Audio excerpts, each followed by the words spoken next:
And for more on this, I'm being joined by Chief Economist, SPM Professionals, Paul Alaje, who was a friend to the late businessman Herbert Wigwe, and he joins me now to share some of the experiences they've had together. Good to have you on the news at 10 tonight. So briefly share with us some of the memories you shared with the late businessman, and what will he be best remembered for?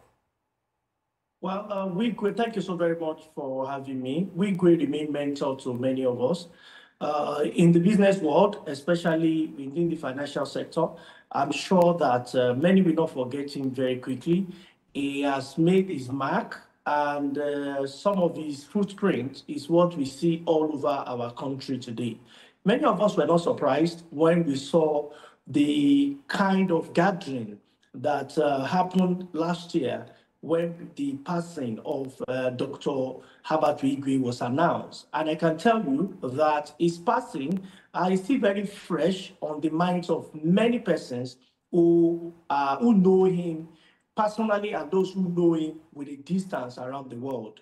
To me, it was an embodiment of vision. And even though he's passed, you hear from those that spoke in the university and the ceremony that happened today, that they were just starting the first semester of a vision that someone who has passed put forward. Today, that university will give opportunity to many people who will be privileged to study rather than going abroad, perhaps because of quality of education. If Wigwe were alive today, I'm sure that many people would have had even more scholarship to go to that university. He was a giver par excellence. He was a lion, a warrior, and at the same time, he was an eagle. No wonder many people that work with him directly, we always give those attributes to him.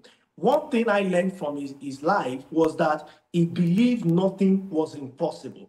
And for people who he had mentored or have been privileged to have met him, we carry the same spirit.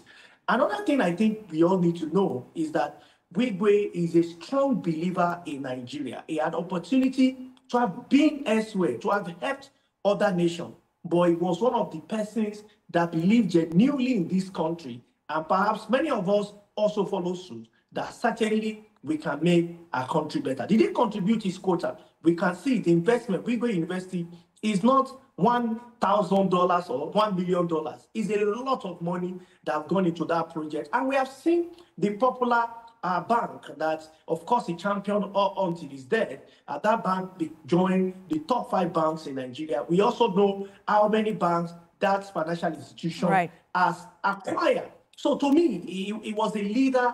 Even in his death, he's still influencing life. And I want to encourage many people to follow suit, lead people while you are alive. Because in Nigeria, we always say the labor of our hero past. And for us, we also need to celebrate. If we had celebrated Wigwe the way we celebrated him when he passed, maybe the story would have been different. So that we don't just sing the labor of our hero past, but also the labor of our hero present. And talking about the banking sector, in which he engineered some significant changes now, talk to us on some of these legacies, rather, and how this has shaped the idea of doing business in recent times. One, was very heavy when it comes to technology and innovation. It was not the only bank that did that. If I'm permitted to mention, the Access Bank was very present. And we also see another bank, GT Bank. I would say those two banks, they ran more like rivals, but something was clear. The competition was very heavy among the two of them. That's why when it comes to technology, you want to give it to them today, those two financial institutions. Of course, there are new financial institutions, maybe not necessarily a full-fledged bank, that are really competing right now. I could only have imagined if Wigwe was alive.